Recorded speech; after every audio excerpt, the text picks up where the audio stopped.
بسم اللہ الرحمن الرحیم۔ السلام علیکم ورحمۃ اللہ وبرکاتہ۔ حارثہ بن اوفا کا ایک نصرانی پڑوسی تھا۔ وہ مرض الموت میں بیمار ہوا تو حارثہ اس کی عیادت کو گئے اور اس سے کہا کہ تم مسلمان ہو جاؤ تو میں تمہارے لیے جنت کی ضمانت کروں، اس لیے کہ جنت بے مثل چیز ہے، اس کی نظیر نہیں، اور اس میں بڑی بڑی آنکھوں والی حوریں ہیں جن کی صفت ایسی ہے کہ اس میں محل ہیں جن کا وصف ایسا ہے اور ایسا ہے۔ اس کے جواب میں نصرانی نے کہا کہ میں اس سے بھی افضل اور بہتر چاہتا ہوں۔ بس حارثہ نے فرمایا اسلام لاؤ کہ میں تمہارے واسطے جنت میں دیدار خداوندی کا ضامن بنوں۔ اس نصرانی نے کہا اب اسلام لاؤں گا کیونکہ دیدار الہی سے کوئی چیز افضل نہیں۔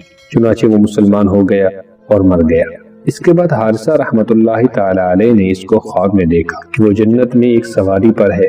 حارثہ رحمۃ اللہ تعالی علیہ نے اس سے کہا کہ تو فلاں شخص ہے؟ اس نے کہا ہاں۔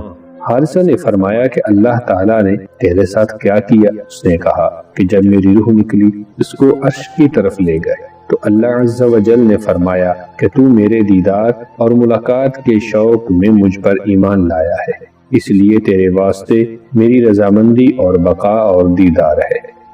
پس حارثہ نے فرمایا اس نعمت پر اللہ تعالیٰ کا شکر ہے کہ جس کی مدد سے میں نے تجھ پر احسان کیا۔